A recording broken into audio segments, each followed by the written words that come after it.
Hello guys, welcome in और my channel Pushpak teaching. मैं अपने चैनल पुष्पक टीचिंग में आपका स्वागत करता हूं। इसके अंतर्गत ये बताए जाएंगे, बेसिक नॉलेज दिए जाएंगे केमिस्ट्री के अंतर्गत। जो केमिस्ट्री होते हैं, जो जीरो लेवल से लेकर अनंत तक, इंटरमीडिएट तक या उससे अधिक लेवल तक सभी बारे में बातें इसमें डिस्कस किए जाएंगे। जो भी बंदा इस चैनल को देख रहा है उसको जीरो पॉइंट से केमिस्ट्री के बारे में इंटरमीडिएट या उससे अधिक लेवल तक ही नॉलेज दिए जाएंगे। हम इस यहाँ से सबसे पहले स्टार्टिंग करते हैं। जो बेसिक नॉलेज होते हैं, जो हम अपने प्रत्येक ऑब्जेक्ट को ऑब्जर्व कर रहे हैं, प्रत्येक ऑब्जेक्ट वस्तु को देख रहे हैं, वो कैसे बनी हुई है। वो प्रत्येक वस्तु जो बनी हुई है वो सबको ये मालूम होंगे कि ये परमाणु से मिलकर बनी हुई है, जिसे इंग्लिश में एटम बोलते हैं, जिसे इंग्लिश में एटम बोलते हैं और हिंदी में परमाणु बोलते हैं। परमाणु जो होती है, परमाणु जो बहुत छोटे से पार्टिकल होते हैं, जो परमाणु एक एक करके वो अणु का निर्माण करते हैं, जिसे मॉलिक्यूल बोलते हैं इंग्लिश में। जिसे इंग्लिश में क्या बोलते हैं? मॉलिक्यूल्स बोलते हैं। जो मॉलिक्यूल्स होते हैं, मॉलिक्यूल्स बोलते हैं। ये मॉलिक्यूल्स एक एक करके, छोटे छोटे मॉलिक्यूल्स मिलके किसी भी ऑब्जेक्ट या बॉडी का निर्माण कर देता है। किसी भी ऑब्जेक्ट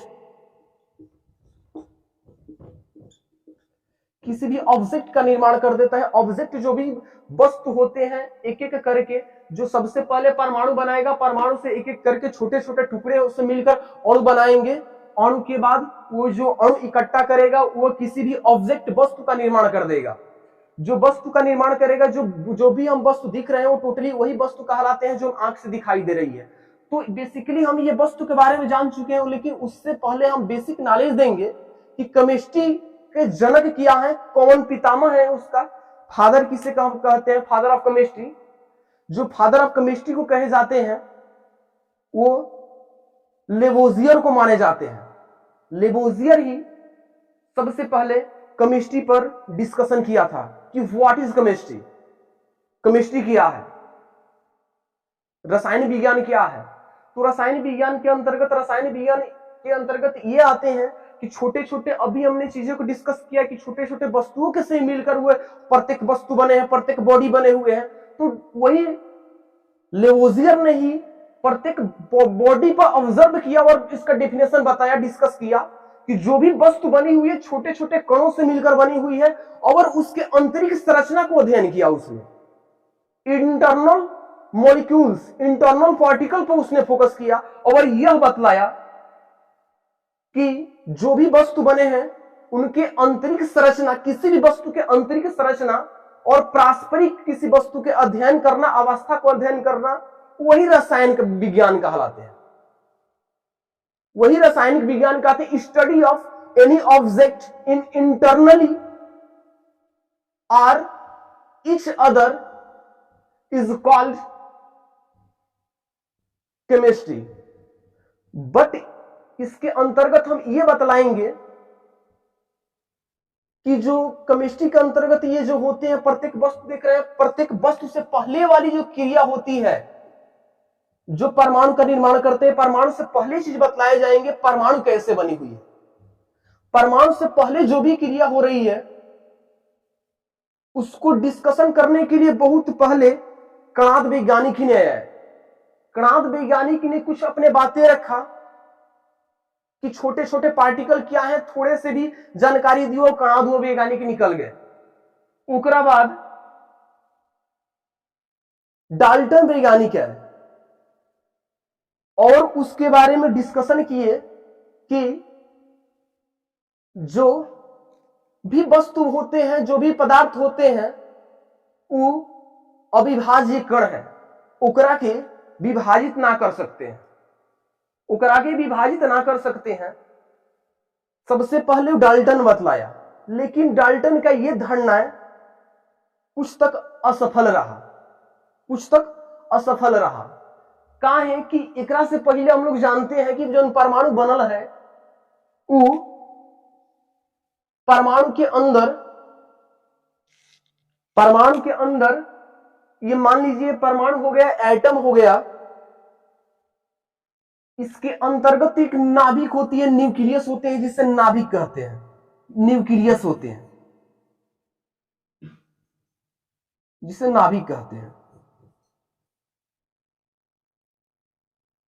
सबसे पहले ये तो बताकर चले गए कि इसको तोड़े नहीं जा सकते हैं परमाणु को। बेसिकली ये धारणाएं गलत तक साबित हो गया। कहां है कि देखिए ये परमाणु है, एटम है, एकरा को हम लोग अलग अलग तोड़ दिए हैं। देखिए केकरा में तोड़ दिए हैं, तो है नाभिक में तोड़ दिए हैं, जिसे इंग्लिश में न्यूक्लियस बोलते हैं। इंग्लिश में न्यूक्लियस बोलते हैं। तो न्यूक्लियस के अंतर्गत ये बतलाए गए बहुत सारे वैज्ञानिक हैं, लेकिन कुछ वैज्ञानिक जो आए सबकी धारणाएं गलत हो गया। और रदरफोर्ड का ये बताया कि इसको हम अलग अलग तोड़े जा सकते हैं। जैसे ये देखिए इसमें न्यूक्लियस को तोड़ दिए गए हैं। केकरा में, तो प्रोटॉन में और न्यूट्रॉन में। प्रोटॉन, न्यूट्रॉन और इलेक्ट्रॉन होते हैं। उसने रदरफोर्ड ने कह दिया कि जो परमाणु है विभाजित कण है, ओकरा को छोटे छोटे 3 कण में तोड़ सकते हैं। कौन कौन, तो है 3 मौलिक कण, एकरा को मूल ऑब्जेक्ट भी कहते हैं। काहे कि प्रत्येक ऑब्जेक्ट एकरे से बनावल गई है। इसके बाद हम इसका बेसिकली फुल फॉर्म बताते हैं। पी का मतलब क्या होते हैं? पी का मतलब ये प्रोटॉन होते हैं, बेसिकली प्रोटॉन।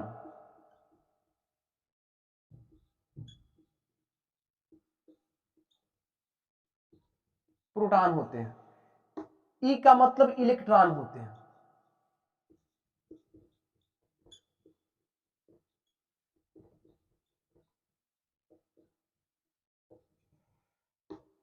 और इन का मतलब न्यूट्रॉन होते हैं।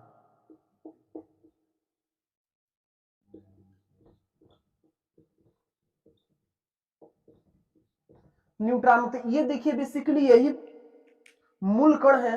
इसी पार्टिकल से प्रत्येक वस्तु को बनाया गया है, प्रत्येक ऑब्जेक्ट को बनाया गया है। यही 3 मौलिक कण है। तो बेसिकली हम यही इसी के बारे में डिस्कस करने जा रहे हैं। ये चीज क्या होते हैं, अपने अंदर ये क्या क्या क्वालिटी रखते हैं, क्या क्या गुण रखते हैं। तो हम ये बता देना चाहते हैं कि जो प्रोटॉन होते हैं, तीनों का तीनों तो फर्स्ट, तीनों का तीनों पार्टिकल है, कण होते हैं, जो इससे बेसिकली देखा जाए तो इनके पर चार्ज, ये आवेश होते हैं जो इस पर पॉजिटिव चार्ज होता है, जिसे प्रोटॉन कहते हैं। प्रोटॉन पर पॉजिटिव आवेश होते हैं। और इलेक्ट्रॉन निगेटिव होते हैं, जिससे ऋणात्मक चार्ज होते हैं, ऋणात्मक आवेश होते हैं। तब ये जान चुके हैं जब इस पर आवेश होते हैं तो कितना कितना होते हैं। तो प्रोटॉन पर आवेश 1.6 गुणे 10 के पावर माइनस 19 कूलाम होते हैं, जो ये आवेश का एसआई यूनिट है, मात्रक है। मतलब कूलाम के द्वारा ही आवेश को मापे जाते हैं। तो इसका ये होते हैं, जबकि ये पॉजिटिव दिख रहा है तो पॉजिटिव, बस ये चार्ज के लिए सैंबल हमने सैंबल दे दिया कि पॉजिटिव होते हैं। ओके, अब इसका भी जब निगेटिव ये चार्ज है तो इस पर भी कुछ बेसिकली आवेश होते हैं। इसका आवेश 1.6 गुणे 10 के पावर माइनस 19 होते हैं।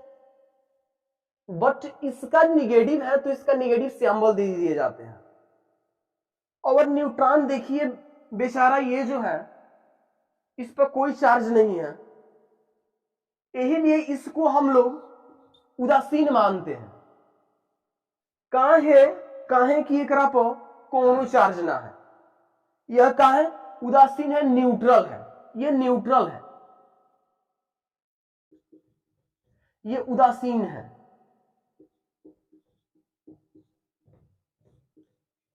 ये उदासीन है। अब ये बता देना चाहते हैं बेसिकली, देखिए जो एटम निर्माण हो रहे हैं, यही परमाणु का हमने सैंबल बना दिया कि परमाणु है, इसके अंदर नाभिक होते हैं जिसे न्यूक्लियस बोलते हैं। इसी से, और इसके न्यूक्लियस के अंदर प्रोटॉन न्यूट्रॉन होते हैं, इसके और बाहर जो इलेक्ट्रॉन होते हैं। और इसी से ये परमाणु बना है, परमाणु से अणु बना है, अणु से ऑब्जेक्ट बना है।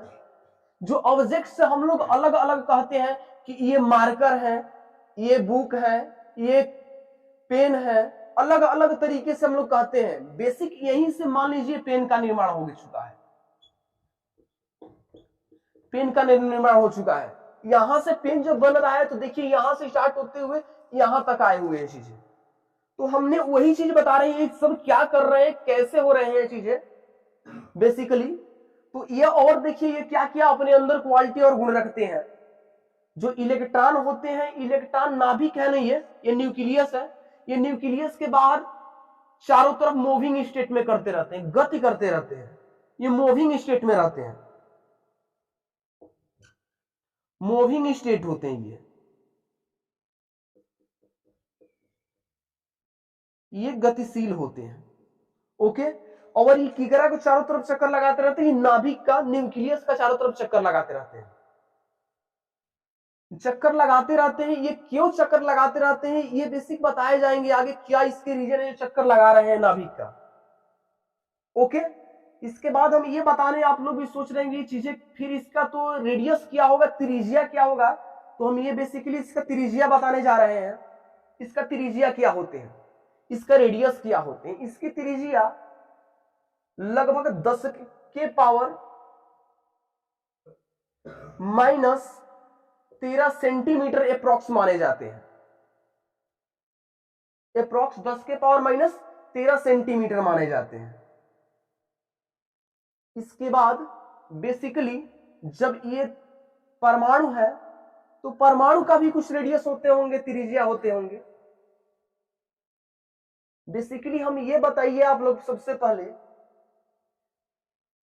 कि जब ये 10 के पावर -13 सेंटीमीटर आ रहे हैं तो इसका रेडियस या बतलाइए, इसका रेडियस किसका, परमाणु का, इससे बड़ा होंगे या छोटा होंगे, तो ये ऑलरेडी बड़ा ही होंगे। तो अब इसका जो होते हैं तो 10 के पावर अप्रॉक्स -10 सेंटीमीटर माने जाते हैं। ओके, 10 के पावर -10 सेंटीमीटर माने जाते हैं। बेसिकली अब ये देखे जाए कि 10 के पावर -10 सेंटीमीटर और 10 के पावर -13 सेंटीमीटर। ओके, तो सबसे ये इसमें से कौन ज्यादा है कौन कम है, तो ये रेडियस है एटम परमाणु का, तो 10 के पावर -10 सेंटीमीटर हो गया है।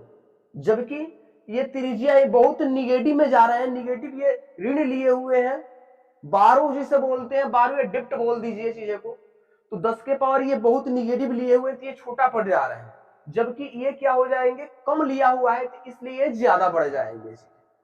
ओके, अब इसके बाद देखिए क्या होते हैं, अब इसका कुछ वेट भी होते होंगे, द्रव्यमान भी होते होंगे अलग अलग का।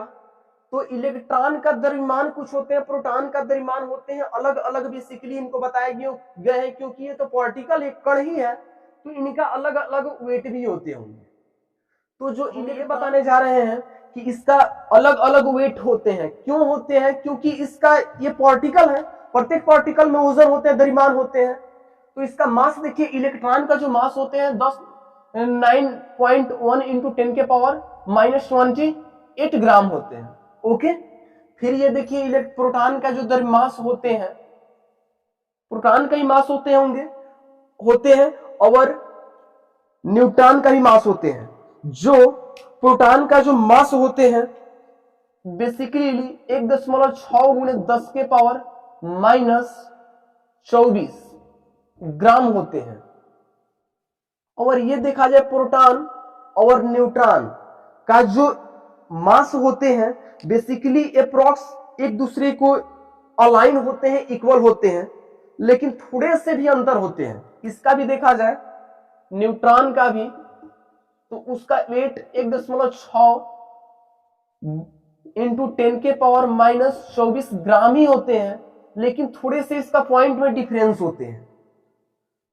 जो बेसिकली देखा जाए तो कितना कितना का डिफरेंस होते हैं, जो प्रोटॉन का होते हैं 1.6725 इंटू 10 के पावर -24 ग्राम होते हैं, जबकि इसका 1.6750 इंटू 10 के पावर -24 ग्राम होते हैं। बेसिकली इतना ही हमने जान चुके हैं कि इसका वेट कितना होते हैं। इसका वेट के बारे में जब डिस्कस कर चुके हैं तो इसका खोज भी अलग अलग वैज्ञानिकों ने किए हैं। जैसे सबसे पहले रदरफोर्ड ने इसके परमाणु से रिलेटेड जो न्यूक्लियस है इस पर डिस्कशन किया था। इसके बाद अलग अलग इलेक्ट्रॉन, प्रोटॉन और न्यूट्रॉन जो है इसका अलग अलग तरीका से खोज किए गए हैं। अब हम इसके बारे में अब हम डिस्कशन किए जाएंगे कि इलेक्ट्रॉन, प्रोटॉन और न्यूट्रॉन का खोज किसने किया, कौन कौन इसका खोज करता है। सबसे पहले इसको आप लोग नोट डाउन कर लीजिए या इसको शॉर्ट की स्क्रीन ले लीजिए। इसके बाद हम आगे डिस्कशन करने जा रहे हैं कि इलेक्ट्रॉन का खोज कौन किया, प्रोटॉन का खोज किया और न्यूट्रॉन का खोज कौन किया। हो गया। इसके बाद हम बताने जा रहे हैं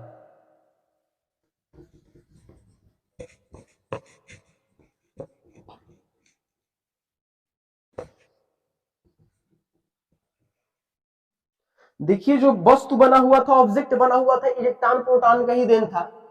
तो इनका खोज करने के लिए एक फार्मूला बनाए गए हैं।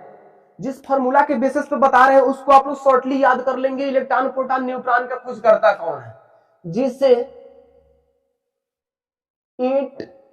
ईटा पर नाच बोला जाता है। बेसिकली इसी के थ्रू आप लोग तुरंत याद कर लोगे। ईटा पर नाच, इससे इलेक्ट्रॉन होते हैं। ट से थॉम्सन होते हैं, ये थॉम्सन भी कह सकते हैं। इससे इलेक्ट्रॉन होते हैं बेसिकली आप लोग, इससे इलेक्ट्रॉन। इसका खोजकर्ता जो हुआ है ये थॉम्सन वैज्ञानिक ने किया था, इसे थॉम्सन भी कह सकते हैं। थॉम्सन या थॉम्सन वैज्ञानिक ने इसका खोज किया था, किसका, तो इलेक्ट्रॉन का। और पी से जो बेसिकली होते हैं प्रोटॉन होते हैं। जो प्रोटॉन का जो खोज करता है, र का मतलब रदरफोर्ड होते हैं।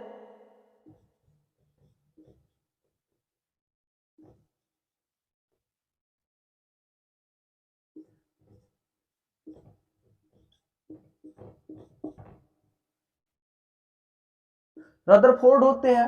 एन का मतलब जो होते हैं बेसिकली देखा जाए, एन का मतलब न्यूट्रॉन होते हैं।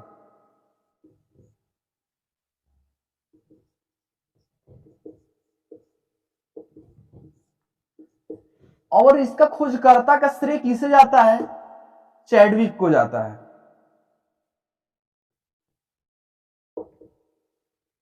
चैडविक ने इसका खोज किया था। इस फॉर्मूले के थ्रू बेसिकली हम लोग अलग अलग तरीका से हर कोई याद कर सकते हैं कि इलेक्ट्रॉन का खोज कौन, थॉम्सन वैज्ञानिक ने किया था, जबकि प्रोटॉन का खोज रदरफोर्ड ने किया था और न्यूट्रॉन का खोज चैडविक वैज्ञानिक ने किया। इस फॉर्मूले के थ्रू सबको ये जान जाएंगे कि अलग अलग तरीका से कौन कौन खोज किया गया था। बेसिकली इनके बाद यही सब इनको श्रेय जाते हैं कि कौन खोज किया था। अब हम अगले दिन या अगले वीडियो में अब ये बताए जाएंगे कि जो वस्तु बन रहे हैं, प्रत्येक तत्व हो गए, मॉलिक्यूल्स तत्व जो हो रहे हैं, एलिमेंट हो रहे हैं, उस एलिमेंट के थ्रू हम क्या क्या कर सकते हैं। इसके बाद एलिमेंट क्या है, तत्व क्या है, और जो इलेक्ट्रॉन था वो इलेक्ट्रॉन नाभिक के बाहर ही काहे चक्कर लगा रहे हैं, ओकरा को डिस्कस किए जाएंगे। वो कब रुके जा सकते हैं, उस इलेक्ट्रॉन को जो गति कर रहे हैं, हम अगले चैप्टर में उसको डिस्कस करेंगे। Thank you.